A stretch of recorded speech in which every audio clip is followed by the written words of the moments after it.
नमस्कार, प्रणाम। हम हैं आप सबके छोटा भाई, आप सबके प्यारा दोस्त मित्र, आपन घर के लइका अंकुश। नमस्कार। और हम हैं आप सबके दुलारा भाई, आप सबके घर के बेटा, आप सबके भाई राजा। और आप सभी लोग के हम दोनों भाई की तरफ से सचत नमन बा, सादर प्रणाम बाटे। और आप लोग जे तरीका से जोना तरीका से प्यार आशीर्वाद दिले बानी गंगा नहिले बानी गाना के, खास उद्देश्य हमने के ये बा आज के लाइव आवे के। उससे पहले हम सबसे पहले ही कहब आप सबसे कि कोविड के टाइम में जितना लोग बानी, हमने दोनों भाई उम्मीद करता नहीं जा कि आप सब अपने घर में होखब, सेफ होखब, सुरक्षित होखब, अपने परिवार के साथ में होखब। तब हमनी के जौन गाना बाटे गंगा नहिले बानी ओकर अपार सफलता आप सब इतना प्यार और इतना आशीर्वाद देले बानी जा कि हमनी के दिल से गदगद बनी जा। 2 दिन पहले ही ये गाना 300 मिलियन क्रॉस कर मात्र 4 महीना में क्रॉस भइल है। तो ये सब आप सब एगो दोनों भाई के जिंदगी में बहुत बड़ा उपहार देनी जा, एक खातिर दिल से धन्यवाद आप सभी के। और आप सबके बता दें कि हमने दोनों भाई के ये गाना 200-300 मिलियन 2 दिन पहले ही हो चुकल बाटे, लेकिन हमने के आज लाइव बनी है जा, कुछ काम में बिजी रहनी जा, तो सोचनी है जा कि अब आज जरूर आइल जाओ। और आप सबके जितना प्यार आशीर्वाद मिलल बा ई गाना के, जितना आप सब प्यार आशीर्वाद दिले बानी, भोजपुरी में एगो नया रिकॉर्ड बनौले बानी 4 मंथ में 300 मिलियन के, तो दिल से थैंक यू बा आप सभी के। और आप सबके नाम नइखे दिखाई देत, इतना लोग जुड़ गए बानी। कमेंट सेक्शन में शायद आप सुन नहीं देवे।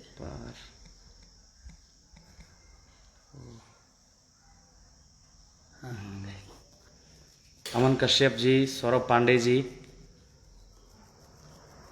आरजेडी विंध्याचल यादव जी,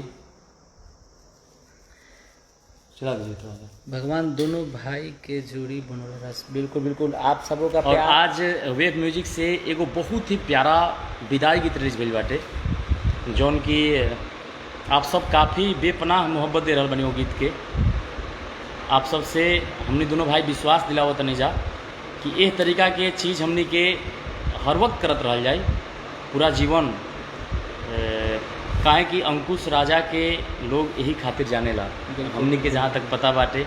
और आज सबसे बड़ा खुशी इस चीज़ के मिलल है कि जितना भी कमेंट्स आयल बा, हम कमेंट्स बॉक्स में देखनी है, वेब म्यूजिक भोजपुरी से रिलीज बाई गाना, जितना भी कमेंट आयल बा हम बारीकी से सब कमेंट पढ़नी है। मतलब एक ही बात हमने के दोनों भाई कह सकेनी जा कि दिल छुए वाला कमेंट रहे हर बिल्कुल एक कमेंट। और हर एक कमेंट देख करके हम लोग इतना खुश हो रहे थे कि आप सबों को शब्दों में बयान नहीं कर सकते हैं। और कभी कभी तो इतना जो प्यारा इमोशनल कमेंट इतना लोग किए हैं कि हम लोग भी इमोशन हो जाते थे, भावुकता मतलब आ गया दिल से। हम लोग भी इमोशन कमेंट पढ़ करके हम लोग के मन में भी आ जाता था और हमने के भी भावुक हो जाता रहनी जा।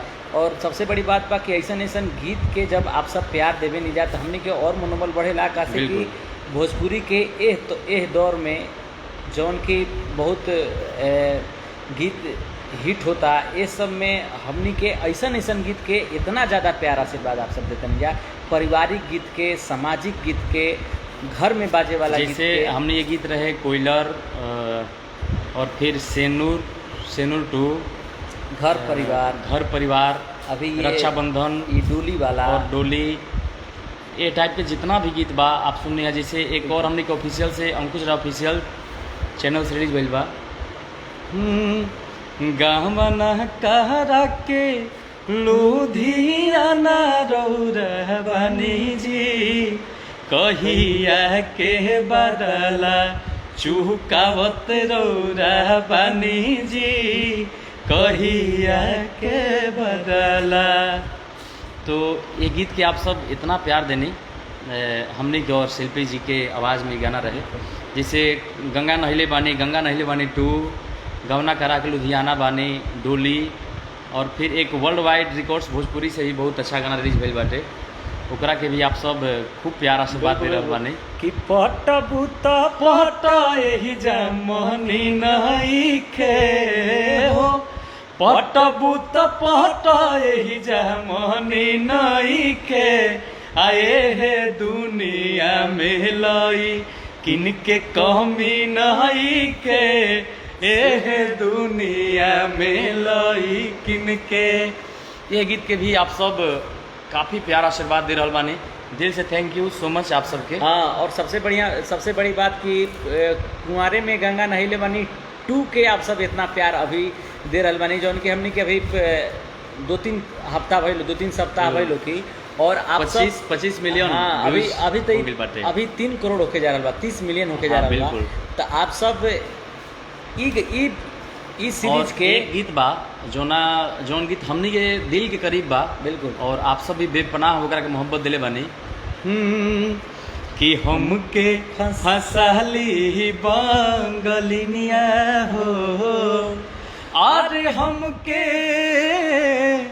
फंसाली बंगलिनिया हो, हमके फंसाली बंगलिनिया हो, जाइब ना पूर्व ओरिया,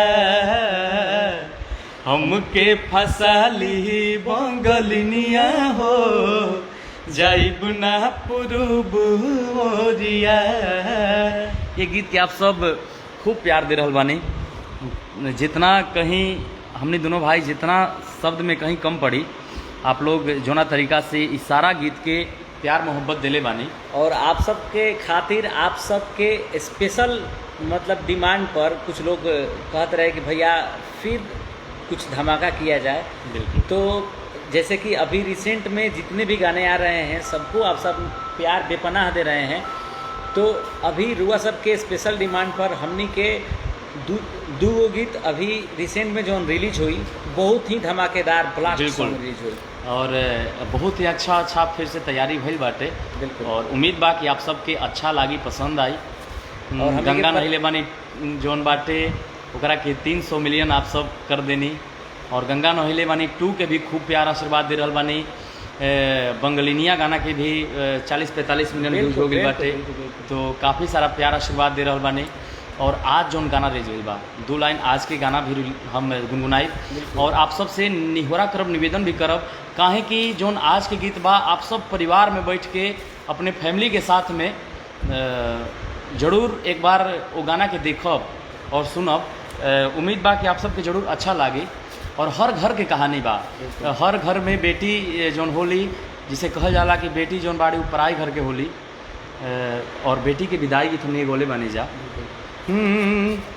आहे लाली लाली डोलिया ए सखिया, पिया लैले भावनवा हो, पापा मोरा दुआरा रोवेले, माई रोवेली आंगनवा हो, आहे ढीठे ढीठे बहिया धई के बैठल सभी मनवा हो। और जोन गीत बा ये काफ़ी मतलब उम्मीद बा कि आप सबके अच्छा लागे। एक बार देखब तो वेब म्यूजिक भोजपुरी पे आप लोग जाई और एक बार जरूर ये गाना के देखी कि पियावा मोरा ले जाता भैये के सामनवा हो।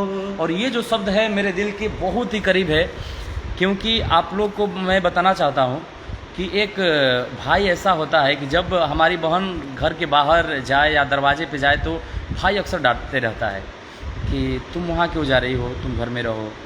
भाई बहन का ऐसा रिश्ता होता है। बहन का असली रक्षा करने वाला भाई होता है। और इस गीत में लड़की बोल रही है कि आज तोरा सामने पिया आई बाड़े और ले जाता रहे, लेकिन हमारा घर के केहू कुछ नहीं के बोलत, तुहू कुछ नहीं का कहत।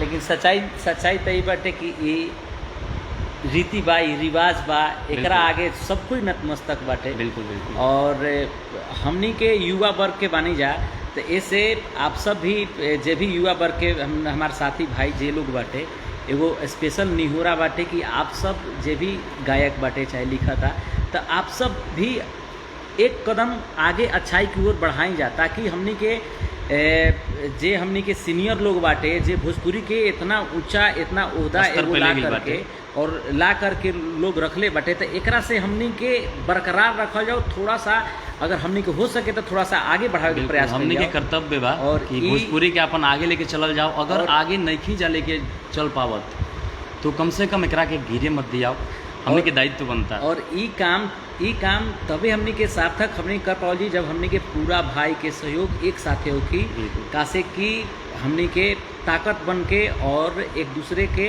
भाई साथी जितना भी कलाकार बनी जा, हमनी के संगीत में जितना लोग अपन समय देवेला, बिल्कुल जितना लोग संगीत के बहुत करीब से जानेला सुनेला, उस सब एक परिवार बाटे। बिल्कुल पूरा भोजपुरी समाज एक परिवार बा। हमने के पूरा भोजपुरिया समाज के दायित्व बनता कि अपने भोजपुरी के हमने के आगे लेके चलल जाओ। और ये हमनी के एमे कुछ करे के नहीं के भैया, हमनी के जौन धरोहर बाटे, हमनी के जौन मिट्टी के चीज़ बाटे, ओकरा के नहीं के छोड़े के, ओकरा कबू नहीं के भूले के, कि जौन मिट्टी में हमनी के सुगंध बाटे, बिल्कुल पूरा दुनिया में कहीं नहीं के, ये गर्व के साथ हम कर सकें। और युवा भाई राज सिंह के लिए बहुत बहुत बहुत बधाई भाई जी, थैंक यू सो मच। और जितना हम भैया लोग के जितने भाई लोग के नाम नहीं ले पैनी जा हमनी के, एकरा खातिर दिल से सॉरी। विकास गुप्ता जी, RDX उत्तम जी, Abhishek Kumar ji, Rupesh Vishwakarma ji, Kajal Kumari ji, thank you. Thank you. Jyoti Kumari ji, hello hello. Sudhir Kumar Gupta ji, Ajay Arya ji, Aman Kumar ji, करीम कसीम जी, very nice song, Ajay Kumar, love you भाई। रुद्रा प्रताप जी, बिट्टू सिंह जी, संजीव समर सिंह जी, संजीव समर सिंह, थैंक यू। उत्तम कुशवाहा जी, काजल यादव जी, धन्यवाद। Rohit Kumar ji, my favourite Ankush Raja, thank you. जितने लोग देख रहे हैं, जितना लोग हमने के देखा तानी प्यार देना, आशीर्वाद देना, जितना लोग गीत संगीत हमने के सुनीला देखी ना, आप सभी केहू के ये लाइव के माध्यम में, ये लाइव के माध्यम से आप सभी के हमने के प्रणाम करते नहीं जा, स्वागत बा आप सबके। आप सब आशीर्वाद प्यार हमने दोनों भाई पर सदैव बनेल राखी और हमने के अच्छा गीत लाखी। पूजा सिन्हा, कुंवारे में गंगा नहीं लेवानी, मस्त song, thank you. Thank you जी। और बात हो रहल बाटे एक कदम अच्छाई की ओर, बिल्कुल।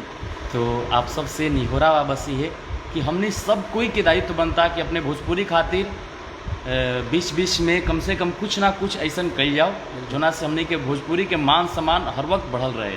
हाँ, क्योंकि यही में हमने के जीवन तो यही में दे देनी जा, बिल्कुल। आप सब भी जे भी गावता लिखता वो तो जीवन यही में दे देलस, तो हमने के ई काम करे के और बाटे, सब लोग अच्छा करता थे। और हमने के ई काम करे के बाटे कि मार्केट के चीज़ तो गाँव ही के बाटे, मार्केट की चीज़ तो होली दिवाली फगुआ चैता ये सब तो गाँव ही बाटे, लोकगीत गाँव ही बाटे, लेकिन जौन हमने के मिट्टी के, जौन हमने के संस्कार में वो गीत बाटे, जौन हमने के सिखावे के नहीं खे, कोई के सिखावे की जरूरत नहीं खे, हमने के पहले जब से पैदा ले बन जाए तब से जानते हैं, वही सब गीत के हमने के कैसेट के माध्यम से, एल्बम के माध्यम से रखे के बाटे, समाज में परोसे के बाटे, एगो नया तरीका होके, एगो नया अंदाज होके। सब लोग अच्छा भी करता नहीं, बिल्कुल। बस यह बा कि हमने सब कोई के मिलजुल के अपने भोजपुरी खातिर ऐसे ही अच्छा चीज़ करत रहे के बाद, कैसे कि भैया अब हमने के भोजपुरी में बहुत ही अच्छा वीडियो भी बन रहा बाटे, बिल्कुल। तो ये चीज़ भी देख के बहुत अच्छा लागत है। और आप सब प्लीज़ निगेटिव बात के रोकिन जा। आप सबसे एगो और निवेदन बा भैया, जैसे कि कोई भी गीत अगर मार्केट में आ जा रहा बा, ओकरा के बढ़ावा नहीं देवे के हमनी के। हाँ, जो भी गंदा गीत आप जब भी हमार जितना भी भोजपुरी श्रोता बानी, सुनवैया बानी, कि अगर कोई भी अच्छा गीत आ रहा बा ओकरा के खूब शेयर करी। बिल्कुल। एक साधारण गीत के अगर नहीं भी शेयर करत तो कोई बात नहीं है, लेकिन जब भी कोई समाज खातिर अच्छा गीत आ रहा बा ओकरा के अपन दोस्त मित्र बताएं। और कोई स्टार के देख के ना, चाहे वो कोई भी गावे, हाँ बिल्कुल, लेकिन गीत अच्छा होके, गीत हमनी के सामाजिक गीत होके, हमनी के मिट्टी के गीत होके, वो से का हो भैया कि हमनी के भोजपुरी में सारा लोग जितना हमने से आए वाला सिंगर नया, तो वो सुनेंगे तो बस- शायद हमारे भोजपुरी लंबा समय तक चलता रहेगा और कभी खत्म होने वाला बिल्कुल नहीं। बिल्कुल। जैसे कि हमारे भोजपुरी में बहुत सारे लोग धरोहर रहे हैं, और आज हमने के जितना भी युवा पीढ़ी बानी जा, जितना लोग भी बानी, जितना लोग भोजपुरी से बानी, खाली गावे वाला के बात नहीं के, जितना लोग भोजपुरी विदाई गीत हमने के हमने के घर में परोसल बाटे, बिल्कुल रखल बाटे। हमने के फगुआ गावे के बाटे, तब फगुआ कोनहू से दूर से लावे के नहीं खे, बनावे के नहीं खे, हमने के तो रखल बाटे। से निभरा करब कि हमार जौन भोजपुरी बा बहुत ही सुंदर